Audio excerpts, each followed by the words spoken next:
तो हमें भगवान के लिए पागल बनना अच्छा है।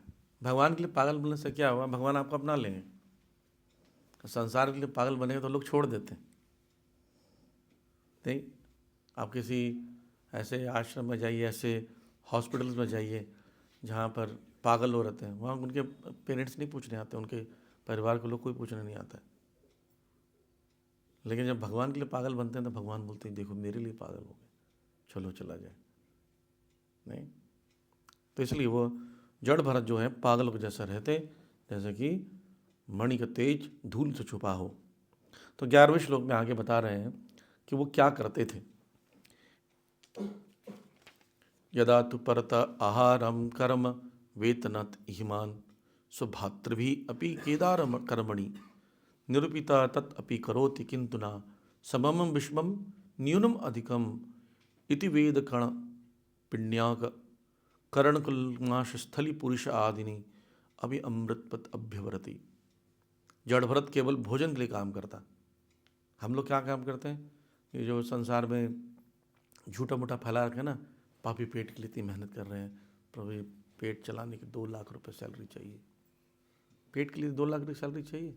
नहीं चाहिए। एक व्यक्ति को एक टाइम खाने के लिए 50 रुपये पर्याप्त होता है। 2 टाइम का 100 रुपये, 2 टाइम भी पर्याप्त, और एक टाइम खा के भी जीवित रह सकता है, चलो 2 टाइम मान लिए, और महीने का हो गया कितना, 3000 रुपया।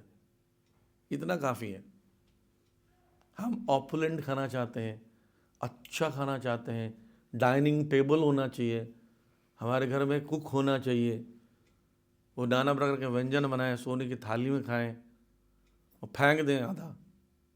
इसलिए हम कमाते हैं, फैसिलिटी के लिए कमाते हैं हम। मेहनत जो संसार में हो रहा है पैसा कमाने का उद्देश्य पेट के लिए बिल्कुल नहीं है। भगवान ने जब हाथी को भोजन दे दिया है बिना कमाए, तो हमें क्यों नहीं मिलेगा? मनुष्य ही बस सोचता है कि मैं कमाऊंगा नहीं तो भूख से मर जाऊंगा। 84 लाख योनि में 80 लाख योनि कमाती नहीं है। 4 लाख में भी 2 लाख शायद ना कमाते हों, बच्चे हों, बूढ़े हों, आदिवासी हों, गांव के लोग हों, कुछ नहीं कमाते, उनको सब भगवान प्रोवाइड कर रहे हैं। लेकिन हम सोचते हैं कि नहीं, अगर हम काम नहीं करेंगे तो भोजन नहीं मिलेगा। नहीं, हम एसी के लिए, गीजर के लिए, अच्छे घर के लिए, सिक्योरिटी के लिए, घूमने के लिए, पैसा उड़ाने के लिए, क्लब में जाने के लिए, पब में जाने के लिए कमाते हैं। इनसिक्योरिटी हमें बुढ़ापे का जवानी का एंजॉय, बुढ़ापे का इनसिक्योरिटी, इसके लिए हम कमाते हैं। तो फैसिलिटी के लिए कमाता है। और मज़ेदार बात है, फैसिलिटी नहीं यूज़ करता है। मैं एक लॉजिक से समझाऊंगा। आदमी फ्लाइट का टिकट क्यों लेता है? फैसिलिटी के लिए, जल्दी पहुंचेगा, झंझट नहीं, राइट। और पता क्या था, टिकट लेता है सुबह 4 बजे का सस्ता वाला, ठीक। उठता कब है? 4 बजे फ्लाइट के लिए 2 बजे उठना पड़ेगा उसको, कम से कम 2 बजे उठना 2 बजे पहुंचना पड़ेगा, तो 12 बजे उठेगा। अपने आपको तकलीफ दे रहा हूँ, क्योंकि 4 बजे का फ्लाइट और 9 बजे की फ्लाइट में हार्डली 500-600 का अंतर होगा। 500-600 डालकर और 9 बजे का फ्लाइट लेकर आराम से उठकर अपना जॉब वॉब करके जा सकता है। लेकिन वो पैसा बचाने के लिए 4 बजे 5 बजे की फ़्लाइट लेता है। तो सुविधा का पर्पस फेल हो गया, राइट। सुविधा भी नहीं चलते ना लोग, सुविधा नहीं लेना चाहेंगे। जैसे खुद ही गाड़ी को ड्राइव करेंगे, पैसा बचाना तो ड्राइवर रख लो, फैसिलिटी के लिए कमा रहे हो ना। गाड़ी रखी फैसिलिटी के लिए, पर ड्राइवर नहीं रखेंगे, पैसा जाएगा। तो इस प्रकार से लोग भोजन के लिए नहीं, फैसिलिटी के लिए कमा रहे हैं, पर फैसिलिटी भी एंजॉय नहीं कर रहे हैं। तो उनके सौतेले भाई जो 9 भाई थे, जो बड़ी माँ के पुत्र थे, बड़ी माँ बोलने सब बोलने, दूसरी पत्नी थी, बड़ी पत्नी थी, तो उनके सौतेले भाइयों ने इसका लाभ उठाया और कुछ भोजन के बदले खेत में काम कराने में लगा दिया। बोले तुम्हें भोजन मिलेगा, किंतु उसे खेत पर ठीक से काम करने की विधि नहीं पता। उसे यह ज्ञात नहीं था कि मिट्टी कहाँ डाली जाए अथवा कहाँ भूमि को समतल या ऊंचा नीचा रखा जाए। वो फावड़े से उठाते, जहाँ मिट्टी ऑलरेडी वहीं डाल देते, तो परेशान भी हो जाते। उसके भाई उससे टूटे चावल, जो पुराने चावल होते हैं, उसका खली, धान की भूसी, घुना अनाज, घुना अनाज मतलब घुन लग जाता है उसमें, वो अनाज, रसोई के बर्तनों की जली हुई खुरचन, वो दिया करते खाने के लिए। और वो वेदों के ज्ञाता थे तीनों के, ये नहीं पहचान पा रहे थे ये कौन है। तो कर्मकांड ऐसा चीज़ है, कर्मकांड का अगर नॉलेज है तो आपको ना वो बांध देता है, अब भक्त को नहीं पहचान पाते हो। इसलिए कर्मकांडी लोग जो ब्राह्मण होते हैं वो भक्त को अप्रिशिएट नहीं करते हैं, उनको डर लगता है, इससे चिढ़ते हैं। इसलिए इस्कॉन से बहुत सारे कर्मकांडी चिढ़ते हैं, क्योंकि उनकी सब हम ज्ञान दे दे के उनका सब सिस्टम खत्म कर रहे हैं ना, उनके पास कोई नहीं आता। कई मंदिरों में जाके कुर्ता पजामा में लोग पूजा कर रहे हैं बीड़ी पी के। अब उसकी पोल खोल रहे हो आप अच्छे ब्राह्मण दे रहे हो मार्केट में, तो उनके पास कोई नहीं जाता। इसलिए कर्मकांड जो है वो बांधता है। तो ये तीनों भाई कर्मकांडी थे, तो अपने महाभागवत वैष्णव को पहचान नहीं पा रहे, ये समस्या है उनकी। तो इसलिए उनके साथ बुरा बर्ताव करते, भोजन ठीक से नहीं देते, किंतु वो इन सबको प्रसन्नतापूर्वक अमृत के समान स्वीकार कर लेता कि जो भी मिल रहा है, खुरचन दिया, अरे वाह कृष्ण प्रसाद है, सोच के खा लेता। उसे किसी प्रकार की शिकायत नहीं रहती, वह इन चीज़ों को प्रसन्नतापूर्वक खा लेता था। इसको परमहंस पद का वर्णन किया गया है भगवद गीता में 2 अध्याय के 15वें श्लोक में। सम दुख सुखम धीरा स्व अमृतत्वाय कल्पते। जो व्यक्ति धीर होता है ना, उस सुख और दुख में क्या होता है, सम होता है। आप किसी भक्त को पहचानना चाहते हो ना कि उसके एडवांसमेंट कितना है, एक ही तरीका है, आप उसको देखो कि विपरीत स्थिति में कैसे बिहेव करता है। दूसरा, उसकी भजन रेगुलर है कि नहीं, मंगल आरती, हियरिंग, रीडिंग रेगुलर है कि नहीं, कभी गायब कर दिया, कभी नहीं आया, कभी आ रहा है, कभी उत्साहित है, कभी सेवा करता है, कभी नहीं करता, तो समझ जाओ वो एडवांस नहीं है, उसको टाइम लग रहा है। जो रेगुलर है, जिसको रुचि है, वही रेगुलर होगा। जैसे आपको भोजन में रुचि है, भोजन के बिना रह नहीं सकते, आप भोजन को छोड़ते नहीं है, लेकिन कई चीज़ों को छोड़ देते हैं जिसमें रुचि नहीं है। तो उसके लिए अमृतत्वाय कल्पते, उसके लिए क्या है, सब कुछ अमृत है संसार में।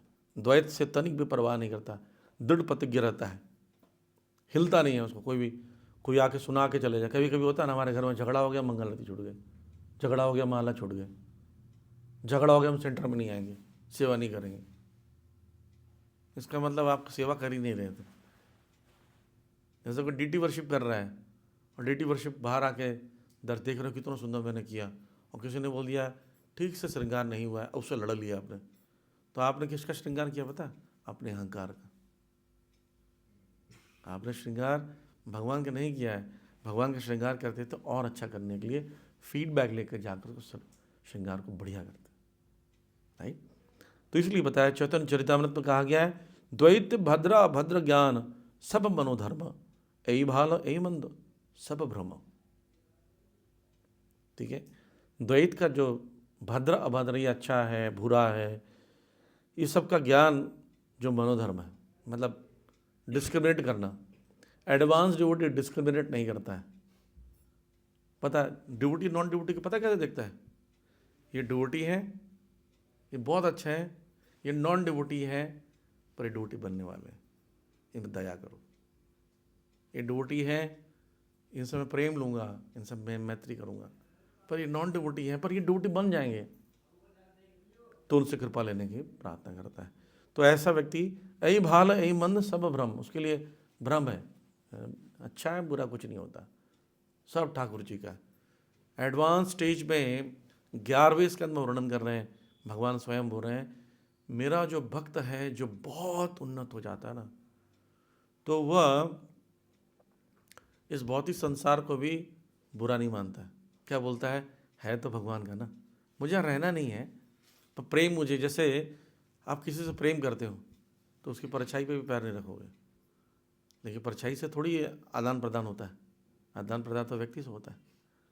आपको बोलेंगे प्रभु जी जाओ प्रसाद खिलाओ प्रभु जी को, तो परछाई को थोड़ी खिलाओगे, परछाई से लेके घृणा भी नहीं करोगे। ऐसा कहते हैं कि तुलसी जी की परछाई पर चलना नहीं चाहिए, अपनी परछाई तुलसी पर नहीं गिरना चाहिए। अब वरिष्ठ वैष्णव गुरु उन पर अपनी परछाई नहीं पड़नी चाहिए, उनकी परछाई पर पैर नहीं रखना चाहिए, ऐसा मानते हैं। तो उनकी परछाई है, पूजनीय है, तुलसी की परछाई पूजनीय है। लेकिन इसी प्रकार आध्यात्मिक संसार की परछाई भौतिक संसार है, वो भी पूजनीय है। लेकिन जब आपके सामने व्यक्ति खड़ा होगा तो परछाई की थोड़ी पूजा करोगे। तो इसी प्रकार से इस संसार को बुरा अच्छा कुछ नहीं बोलता है, बोलता है ये तो बस माध्यम है। भगवान का यहाँ भी तो शक्ति है, जेल भी तो गवर्नमेंट का ही पावर वाला स्थान है। तो इसलिए अच्छा है बुरा है सारी की सारी भूल है। तो द्वैत भाव के संसार में सोचना कि ये अच्छा है अथवा बुरा है, ये मात्र मनगढ़ंत कल्पना है। फिर भी किसी को इस भावना का अनुकरण ना करके समभाव की स्थिति प्राप्त करनी चाहिए, समभाव रखना चाहिए। अथा कदाचित कश्चित वृषलपति भद्रकालये पुरुष पशुम आलभत अपत्य कामा। तो ऐसा जीवन चल रहा था। वो भाई लोग जो बच्चा कुचा खिला देते, खेत में काम करा देते, कभी कभी तो वो काक भगोड़ा कहते हैं ना, कौओं को भगाने के लिए ऐसे बनाते, देखें लकड़ी का, एक लकड़ी ऐसे एक लकड़ी ऐसे, उसमें मटका रख कर चित्र बना देते हैं, आदमी जैसे कपड़ा पहना देते हैं। तो कौओं को लगता आदमी खड़ा है, वो चिड़िया पक्षी सब नहीं आते खेत में कि आदमी खड़ा देख रहा है, डरते हैं। और कुछ स्थानों में उसको मशीन मोटर लगा देते हैं, छोटा सा टक टक टक टक बजता रहता है, ये प्लेट कटोरी लगा देंगे, चम्मच के साथ बांध देंगे मोटर में, टन टन टन टन बजता रहेगा। चिड़िया सोचेगी आदमी कुछ बोल रहा है, भाग जाता है। ऐसे जड़ भरत को खड़ा कर देते, और जड़ भरत को ही खड़ा कर देते, भरत इधर आओ, ऐसे खड़ा रहो, 4 बजे तक तुम्हें खाना मिलेगा। ये भैया ऐसे खड़ा रहता, 4 बजे तक ऐसे बेचारे खड़े रहते, हष्ट पुष्ट बलिष्ठ थे वो, ऐसे खड़े लग रहे। तो उस समय ही एक डाकुओं का सरदार जो शूद्र था, शूद्र कुल का था, पुत्र की कामना से पशुतुल्य जड़ मनुष्य की भद्रकाली पर बलि चढ़ाकर उपासना करना चाहता था। जो कि बलि चढ़ाने का कोई प्रथा नहीं है मनुष्य के बलि का, लेकिन वो अपने अपना निकालते हैं लोग। तो वो व्यक्ति सोचा कि पुत्र प्राप्त करूंगा, भद्रकाली को मैं बलि चढ़ा दूंगा एक व्यक्ति का, और भद्रकाली खुश होगी तो मुझे आशीर्वाद देगी। तो ऐसे कुछ शूद्र निम्न श्रेणी के लोग होते हैं, भौतिक कामना के लिए भद्रकाली देवी की उपासना करते हैं, और कभी कभी अर्घ्य वगैरह के समय मनुष्य का वध करते हैं, जबकि ये मंद बुद्धि के लोग कहलाते हैं। तो उन्होंने सोचा कि कहाँ मिलेगा ऐसा हष्ट पुष्ट व्यक्ति, जाओ डाकुओं को कहते हैं उठा लाओ, जो एक व्यक्ति मोटा ताजा हो, बढ़िया हो, खंडित ना हो, याद रखना शरीर में कोई खंडन ना हो, फुल फर्स्ट क्लास हो। तो बोला ठीक है। तो सब घूमने गए देखने के लिए। तस्याः देवमुक्तस्य पार्श्व पदवीं तत् अनुचरा परिधावन्त निशीथ समय तमसावृत्तायम् अनाधिकृत पशव आकस्मिं विधिना केदारान् विरासेन मृगवरादिभ्य संरक्षाणाम अंगिरप्रवर सुतम अवश्यन।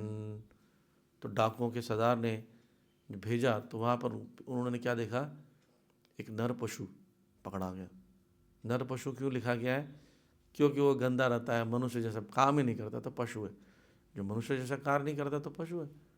आहार निद्रा भय मैथुनश्च, हमारे पैर थोड़ी होते हैं, चरण थोड़ी होते, हमारे तो खुर होते पशुओं के।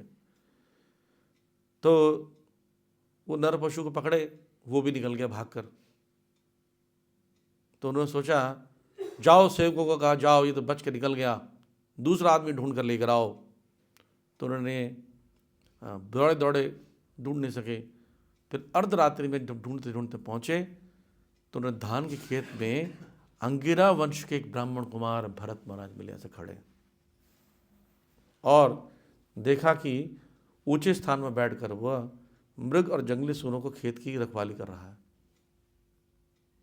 अथ ते एनम अनवद्य लक्षणम अवमृश्य भृतक्रम निष्पत्तिम बन्यमाना बद्ध्वा रश्नया चंडिका ग्रहम उपन्यो मुदा विकसित वदना। डाकू सरदार के सेवकों तथा अनुचरों ने नर पशु के लक्षणों से युक्त जड़ भरत को अत्यंत उपयुक्त समझकर उसे बलि के लिए अत्युत्तम पाया। बोले ये तो बढ़िया चीज़ है, फर्स्ट क्लास है। जो मांस खाते हैं, बलि चढ़ाते ना, तो वो सभी फीचर्स देखते हैं। जैसे पशु मेला होता है ना, पशु मेला में 2 टाइप के लोग आते हैं, एक पशु प्रेमी और दूसरा पशु की हत्या करने वाला कसाई। गाय को देखता है, जब गाय प्रेमी बोलते कितनी सुंदर गाय है, मैं इसकी सेवा करूँगा, इनका दूध निकालूंगा, इनका देखभाल करूँगा, ऐसे देखता है। और जो वो मांस खाने वाला बोलता क्या मांस है इसके अंदर से, इसको काटेंगे इतना मांस निकलेगा, मैं पैसे वाला बन जाऊँगा। उसके दिमाग में वही सब बातें रहती हैं। तो उसी प्रकार इन लोगों ने देखा कितना बढ़िया चीज़ है, तो इसका भद्रकाली तो बड़ी खुश होगी, मोटा ताज़ा व्यक्ति मिल रहा है। तो उनके मुख चमकने लगे और उन रस्सियों से बांध लिया और देवी काली के मंदिर ले आए। तो आज भी कुछ स्थानों में ऐसा होता है, कुछ राज्यों में, खासकर आप नेपाल जाएंगे तो नेपाल में मिलेगा आपको। इसमें नेपाल में भूकंप भी ज़्यादा आता है, क्योंकि बलि ज़्यादा जहाँ चढ़ाएंगे वहाँ पर त्रासदी होगी। और भारत भी दुर्भाग्य से बहुत गाय को काटता है। अभी वर्ल्ड का 3रे नंबर पर है जो कि काटता है गायों को, और नंबर 1 पर है भेजने में बाहर विदेशों में। एक्सपोर्ट में गाय का मांस करने में नंबर 1 है भारत, क्योंकि गाय ज़्यादा होती है यहाँ पर, तो भेजते ज़्यादा है। खाने वाले के कंपैरिजन में 3रे नंबर पर, ज़्यादा बढ़ नहीं पाए हम। कोशिश करेंगे तो बढ़ जाएंगे। 1948 में पूरे भारत में एक कसाई घर था और उसमें 8 गाय कटती थी दिन में बस। आज भारत में 70,000 गाय कटती है एक दिन में, 70,000। और ऐसे ऐसे मशीन हाईटेक कि आप कुछ को बटन दबा देना है, वो गाय को धक्का देंगे, गाय पहुंचेगी। फिर एक गन रहता है, शॉर्ट गन रहता है, सिर पर लगा कर डुम मारेंगे तो मर जाएगी गाय। इतना रॉड रहता है, गैस से चलता वो गन, इतनी लंबी रॉड रहेगी, सिर पर लगाएंगे वो घुस जाएगा अंदर, गाय मर जाएगी। फिर उसको पकड़ेंगे मशीन में, उल्टा करेंगे, गर्दन को काटेंगे, गर्दन को निकाल देंगे, चमड़ी को गर्म पानी में डुबोएंगे, निकाल देंगे। ये जो व्यवसाय चल रहा है, और उसके खून से, चर्बी से बहुत सारा कॉस्मेटिक चीज़ें बनती है, बहुत सारे मेडिसिन बनते हैं। तो इंडस्ट्री हाई लेवल पर, चमड़े को, गाय के चमड़े से मर्सिडीज़ में लगाया जाता है। गीर गाय ना, गीर गाय, उसको चमड़े का यूज़ करते हैं, मर्सिडीज़ में एक्सपोर्ट होता है। तो ऐसा आज भी हो रहा है, और उससे क्या होगा? भूकंप, त्रासदी, महामारी, समस्या आएंगी। तो भी ऐसी बलि केवल शूद्रों और डाकुओं द्वारा चढ़ाई जाती है। ये कार्यधरी व्यक्ति को लूटना और उसमें सफल होने के लिए देवी काली के समक्ष नर पशु को बलि देना, यही कार्य है। डाकुओं क्या करते हैं? सब बलि दे दो, पावरफुल बन जाओ, और उसके बाद ये गलत काम करने लगे रहो। लेकिन देवी पर कभी भी किसी बुद्धिमान मनुष्य के बलि नहीं देते। एक्चुअली जो बुद्धिमान हो कभी नहीं करेगा ऐसा, कभी नहीं करेगा। क्यों? उसको पता है देवी कौन है, वैष्णवी। जाते हैं ना वैष्णव देवी, तो वैष्णवी है। वैष्णवी कौन है? वैष्णव की पत्नी। वैष्णव कौन है? शिव जी। वैष्णव नाम यथा शंभु, तो दोनों वैष्णव हैं। अब बलि चढ़ावा तो खाएंगे? नहीं खाएंगे। आप प्रथा है इसलिए क्या करते हैं, उनके बताया ना, शिव जी के सेना भी बड़ी खतरनाक है, भूत प्रेत है। सब लोग, भूत प्रेत तो कभी बीमार नहीं होते हैं, कमज़ोर नहीं होते हैं, हमेशा स्ट्रांग रहते हैं। वो क्या करते हैं, वो खाते हैं, फिर भूत प्रेत खा के छोड़ देते हैं, तो जो बचा हुआ बन जाता है भूत प्रसाद। कृष्ण प्रसाद नहीं, भूत प्रसाद। अब वो लोग खाते हैं। तो बंगाल में जाएंगे, कुछ एरिया में देवी जी को चढ़ाकर लोग मांस खाते हैं, बोलते हैं प्रसाद। तो प्रभुपाद जी समझा रहे हैं एक्चुअली भूतों का प्रसाद है। और भूत का झूठा खाने से क्या बनेंगे? भूत बनेंगे। भूतों की पूजा करने से भूत लोग जाते हैं। भूत को खुश करोगे तो भूत खुश होकर आपके घर में आएगा और आपके साथ रहेगा, राइट? तो इस प्रकार से ऐसे लोग जो हैं बुद्धिमान होते तो वो नहीं करते हैं। ब्राह्मण शरीर में भरत महाराज ने गूंगे और बहरे प्रतीत होते थे, किंतु संसार से तो सर्वाधिक बुद्धिमान है, क्योंकि भगवान के भक्त हैं।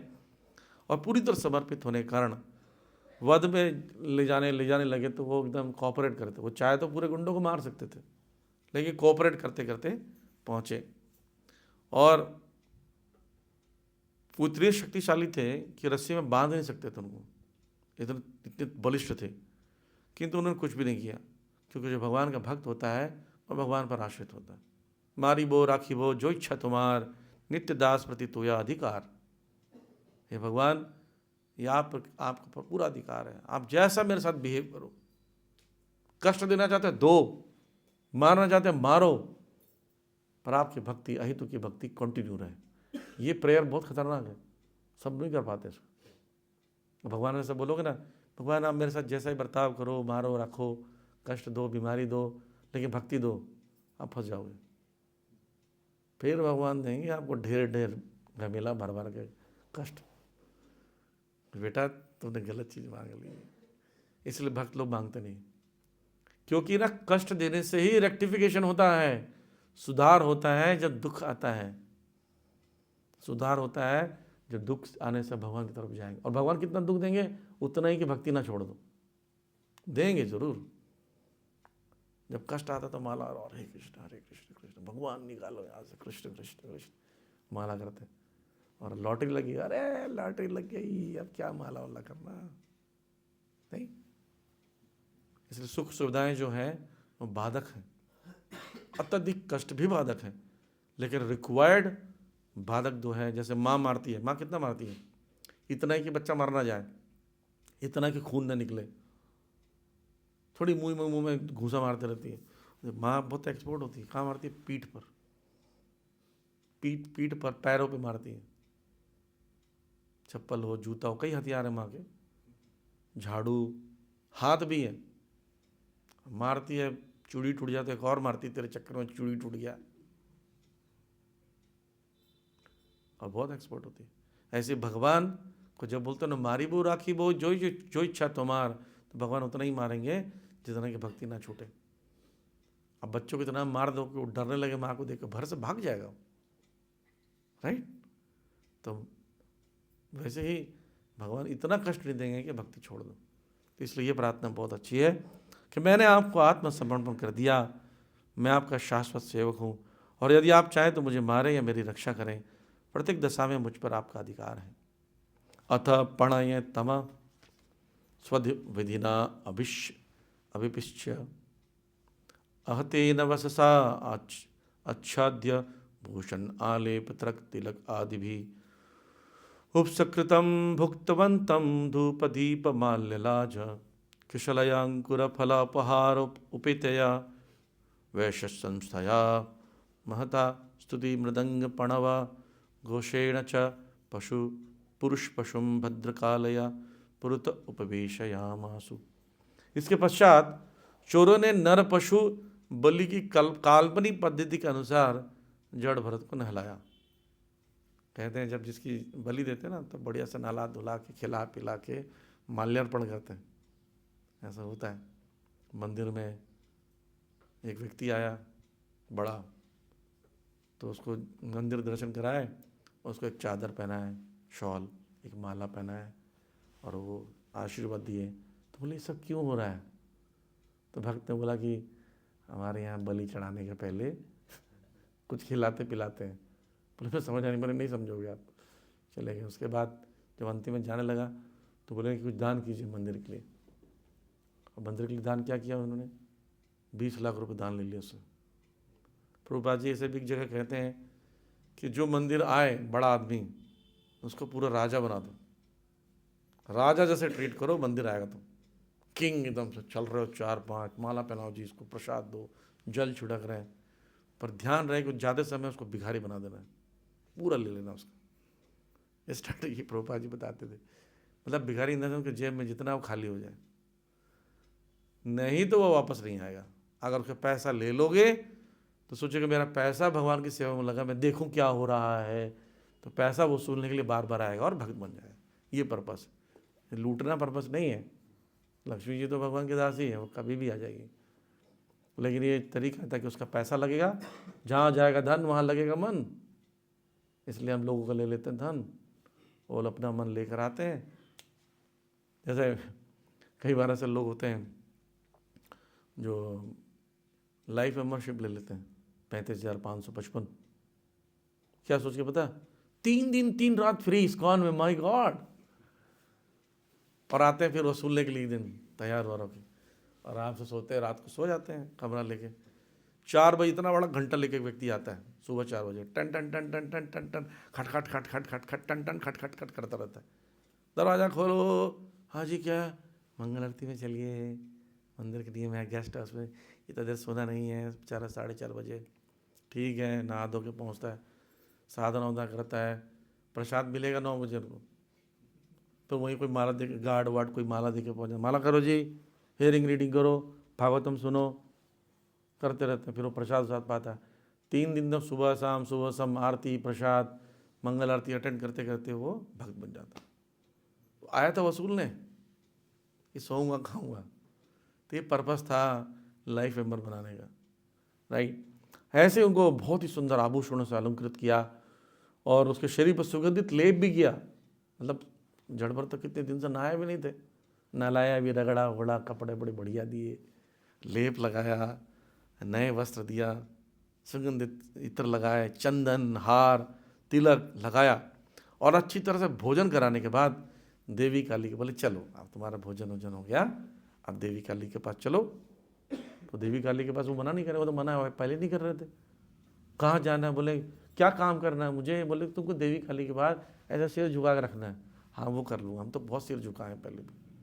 पहुँच गए और देवी काली के पास क्या हुआ, दीप माला खेल पत्ते अंकुर फल फूल की भेंट चढ़ाई गई थी और नर पशु का वध करने के पूर्व गीत स्तुति एवं मृदंग अथवा तुर ही आदि बजाकर देवी की पूजा भी कर रहे हैं, है ना।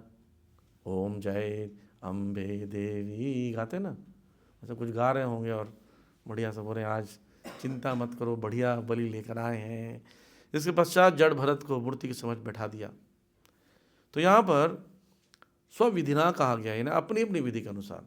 ऐसी कोई विधि शास्त्रों में नहीं है कि नर के पशु की बलि दी जाए, लेकिन अपनी उन्होंने अपना ही विधि निकाल लिया था। तामसी लोग शास्त्र पढ़कर अपना एक नया निकालते हैं। सतोगुणी व्यक्ति ना शास्त्र में क्या दिया है, 2 लोग जगह झगड़ा कर रहे हो सतोगुणी ना, ये सही है गलत, बोले रुको पहले शास्त्र देखते हैं क्या लिखा है, तो शास्त्र पढ़ते हैं वो लोग।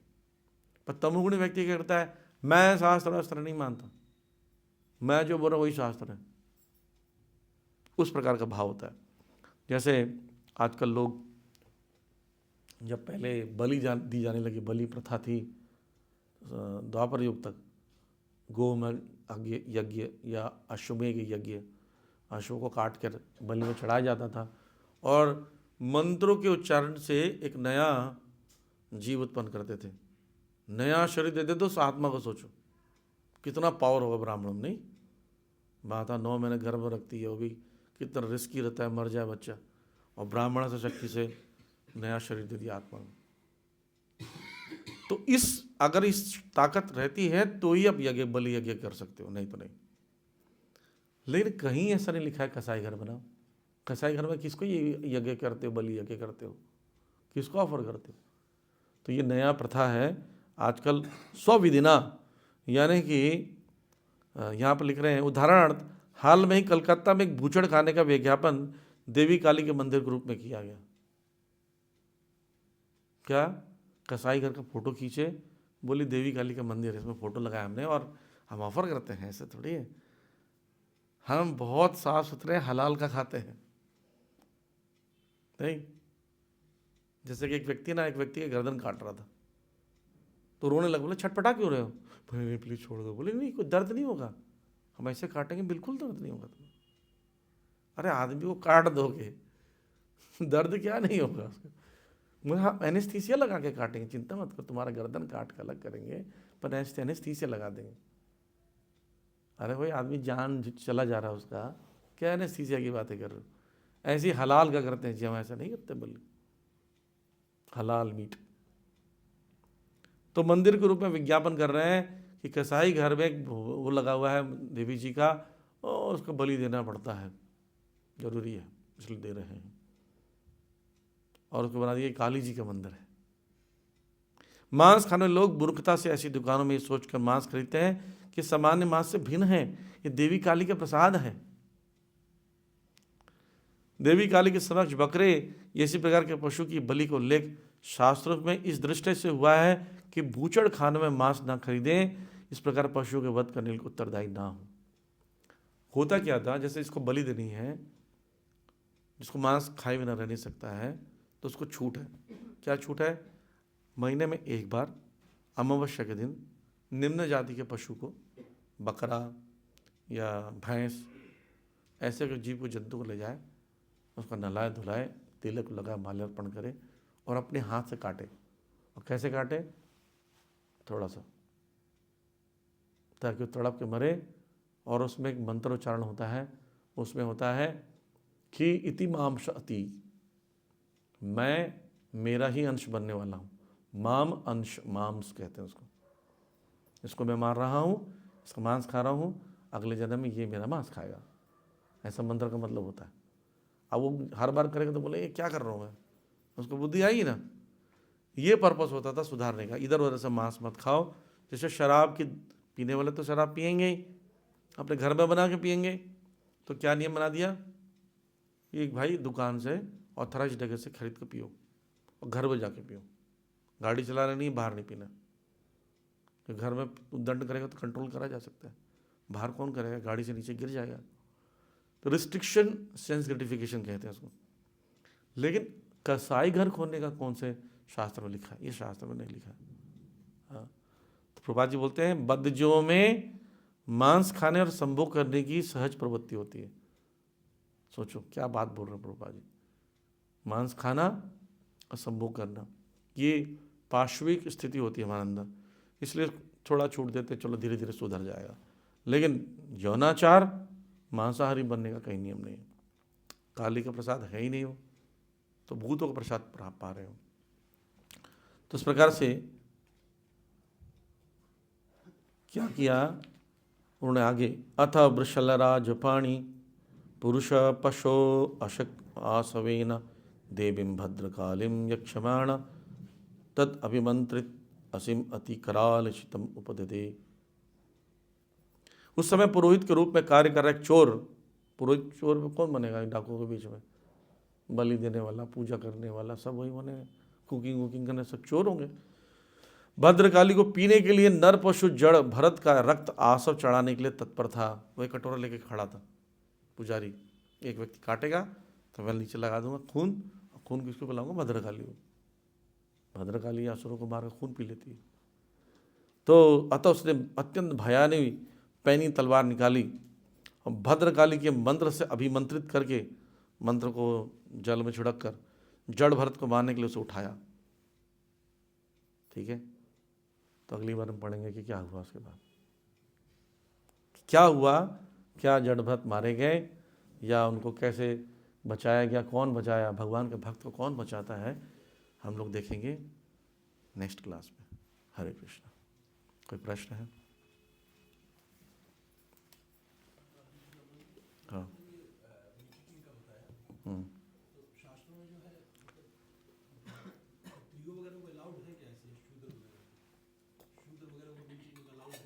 मैंने अभी बताया था, अमावस्या के दिन वो खा सकता है, लेकिन विधि का पालन करके। ऐसा नहीं मार्केट से खरीद के खा सकता।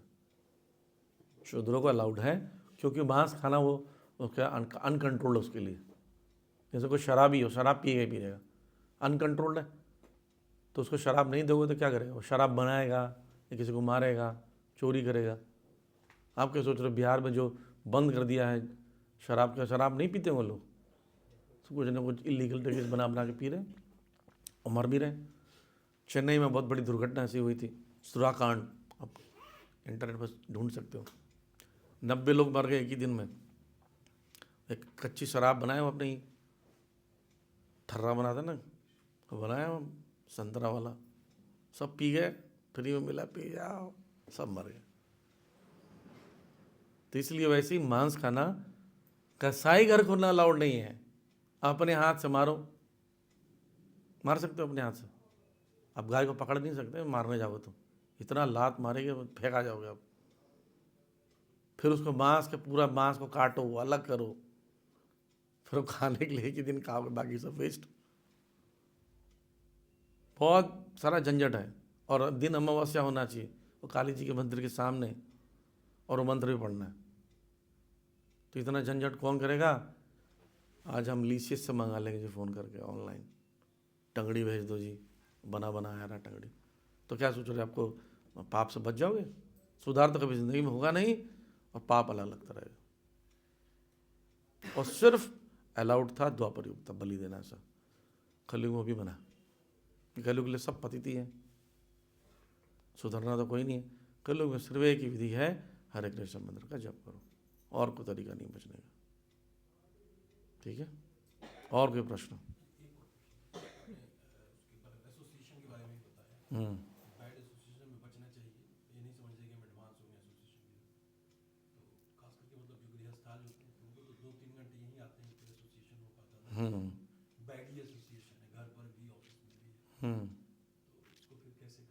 हाँ, इनका प्रश्न अच्छा है कि गुड एसोसिएशन कैसे मेंटेन करें बीइंग ए गृहस्था, हम ऑफिस में हैं, घर में हैं। नहीं, आपको ये देखा जाएगा कि जो 2 घंटा जो मिलता है उसको भी कर रहे हैं कि नहीं कर रहे हैं। हम उसको भी नहीं करते हैं, उसको भी थर्ड क्लास के तरीके से करते हैं। जैसे हम ब्रह्मचारी हैं, हम 24 घंटा मंदिर में रहते, तो हमारा 24 घंटा का चेकिंग होगा। आप 12 घंटा काम करते हो, 6 घंटा सोते हो, 4 घंटा घर में भी रहते हो, तो जो बचा कुचा समय है उसमें भक्ति कितना कर रहे हो चेक करेंगे। उसमें चालाकी नहीं कर सकते, मैं तो गृहस्थ, मुझे मंगल आरती नहीं भी जाऊँ तो चल जाएगा, ऐसा नहीं चलेगा। वो भी चेक करेंगे भगवान कि बेटा तेरा एक ही ऑप्शन था बचने का, हो गया, बचा नहीं तुम्हें। कई बार हम लोग, हमारा मन बहुत बुद्धिमान हो, बहुत चतुर है, किसकी पता है? इंद्र तृप्ति के लिए बहुत चतुर है। और ऐसा फिलॉसफी बोलता है मैं तो गृहस्थ हूँ प्रभु जी, अब इतना ऑफिस में काम करता हूँ तो मंगल आरती कैसे आ सकता हूँ। बेटा एक ही मौका मिला था तुझे बचने का, है ना। ये तो वही हो गया कि एक व्यक्ति जा रहा था सुबह सुबह, केले के छिलके से फिसल गया, घर आया, पत्नी बोली क्या हुआ, बोले चोट लग गया, केले के छिलके से फिसल गया। फिर आगे निकला गया तो फिर केले का छिलका दिखा, बोले फिर फिसलना पड़ेगा। जानबूझ के कैसे फिसलता है व्यक्ति? आपको पता है कि यही एक एसोसिएशन है जिससे मैं बच सकता हूँ, शक्तिशाली है, हम वो भी नहीं करते, उसमें भी आनाकानी करते रहते हैं, कभी आएंगे कभी नहीं आएंगे। सोचो आप कहीं किसी देश में फंस गए हो और एक व्यक्ति मिल रहा हो जो आपको निकाल सकता है वहाँ से, वापस भारत ला सकता है, आप उसके साथ कैसे मिलना चाहोगे? ओझल नहीं होने दोगे आँख से, उसका हाथ ही पकड़ के चलते रहोगे। अब देखा मेले वेले में लोग कैसे पकड़ के, बच्चे परिवार बूढ़े लोग हाथ पकड़ के चलते रहते हैं, छूट जाए तो घबरा जाते हैं। ऐसा होना चाहिए एसोसिएशन गृहस्थों के लिए। ब्रह्मचारी तो 24 घंटा भक्तों के बीच में रहते हैं, लेकिन गृहस्थ को क्योंकि जॉब करना पड़ता है, इसलिए जो एसोसिएशन मिल रहा है ना उसको बिल्कुल नहीं छोड़ना चाहिए। अब यही बचा है, हमने मंदिर तो खोल ही दिए इतने, सेंटर भी इतने खोल दिए, बेसिस भी इतने खोल दिए, आपके घर में एक सेंटर खोलना बाकी है, तभी आपका एसोसिएशन मिलेगा। उसके बाद भी जब हम आपके घर में प्रोग्राम के लिए आएंगे तो भाग जाओगे आप। तो बी ऑनेस्ट और पूरी तरह निर्भर रहिए। आपको ऑनेस्ट होना पड़ेगा कि एसोसिएशन मुझे मिल रहा है तो पूरी तरह उसको ऑब्जर्व करूंगा, आपके घर के पास में। ओके, और कोई प्रश्न?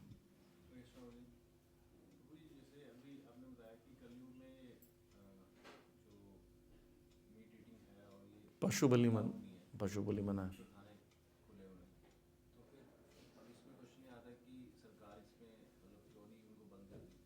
सरकार मूर्ख है इसलिए बंद नहीं कर रही है। आप क्या सोच रहे हो सरकार डिवोटी है, शास्त्रों को फॉलो करती है, बंद नहीं कर रही है? सरकार अगर भक्त होती, सरकार के सरकारी लोग भक्त होते तो सब लोग के पास भगवत गीता होती, सब लोग तिलक लगा के ऑफिस में जाते। ये तो दूर की बात हो गई, तो कुछ सोच भी नहीं सकते थे कि बुछड़ खाना खोले। सरकार भक्त थोड़ी, सरकार तो मूर्ख है। सरकार तो पैसे मिलते हैं शराब की दुकानों से, 72-73% राजस्व मिलता है, टैक्स मिलता है, तो इसलिए तो वो प्रमोट करेगी, मांस को, इंडस्ट्री को प्रमोट करेगी, क्योंकि जब इंपोर्ट करेंगे एक्सपोर्ट करेंगे तो उसका पैसा आएगा, डॉलर्स आते हैं, तो वो तो करना चाहिए। तो इसलिए वो नहीं बोल सकते, वो सरकार तो मूर्ख है। मूर्ख लोग मिलकर उनको क्या बोलते हैं, कि एक मूर्ख को बना दिया जा राजा, राइट। तो फिर एक मूर्खों के बीच में एक व्यक्ति राजा बनेगा तो वो शासन करेगा, मूर्ख जैसे शासन करेगा, इसलिए नहीं रख रहे। ओके, और कोई प्रश्न? जैसे प्रभु जी महामंत्र है, तो उसमें जैसे हरे कृष्ण बोलते हैं और हरे राम बोलते हैं, तो राम जी का अर्थ क्या है? जो त्रेता युग वाले राम जी भगवान जी हैं, हाँ, या फिर इसका कुछ भी? राम का 4 मतलब होता है। राम का पहला मतलब है राधिका रमण राम। राधिका रमण, कृष्ण को भी, कृष्ण का नाम भी राम है, राधिका रमण राम है, ठीक। और एक नाम है बलराम, बलराम जी भी हैं। और तीसरा नाम है जो राम स्वयं श्री रामचंद्र जो हैं, अयोध्या के राम।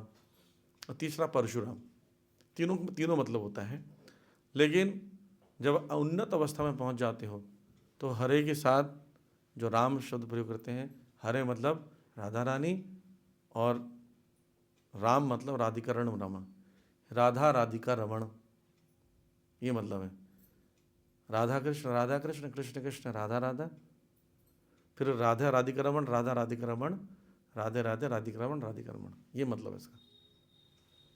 अब आप बोलोगे जी हम अभी इतना एडवांस नहीं हैं, तो अब हरे कृष्ण का मतलब हो गया राधा कृष्ण, राधा कृष्ण, राधा कृष्ण, कृष्ण कृष्ण राधा राधा, फिर होगा सीताराम सीताराम, राम राम सीता, सीता सीता राम राम, ये मतलब इसका। तो हरे मतलब आध्यात्मिक शक्ति, तो राधा रानी हरे है, हरि की अर्धांगिनी। हरि का मतलब कृष्ण भी है, हरि का मतलब राम भी है, इसलिए हरे राम भी बोला जाता है। तो हरि मतलब राधा रानी, हरि मतलब सीता जी भी, ठीक है। और कोई प्रश्न? जैसे आपने बताया जड़ भक्त के बारे में कि वो ऐसे रहते थे मैंने, और मतलब सबको दिखाते थे कि वो एकदम पागल बुद्धू है, तो वो अपना भगवान जी से कैसे संबंध? अंतर में परमात्मा से जिसका कनेक्शन होगा उसका बाहर से कोई कनेक्शन की जरूरत नहीं, राइट। जो अंतर्मुखी हो गया, अंदर में ही भगवान से कनेक्शन बना दिया, तो बाहर से कनेक्शन बिल्कुल ज़रूरत नहीं, फिर वो विग्रह की भी जरूरत नहीं उसको। हमें भगवान क्यों हम हमारे सामने प्रकट हुए विग्रह के रूप में? इसलिए कि हम लोग देख नहीं पा रहे सब जगह भगवान को। प्रहलाद महाराज को विग्रह की जरूरत नहीं थी, प्रहलाद महाराज सर्वत्र दिख रहे थे। यो तो यामी ततो नरसिम्हा। जब भगवान को सब जगह देखने लगो तब पूजा वूजा की जरूरत नहीं है, तब माला की जरूरत नहीं है। ये सब उस स्टेज को पहुंचने के लिए वो अंदर भी जप करता रहता है, अपने ही में नॉर्मल रहता है, इस प्रकार से। ओके, और कोई प्रश्न ऑनलाइन? नहीं है। हरे कृष्णा। ग्रंथराज श्रीमद् भागवतम की जय।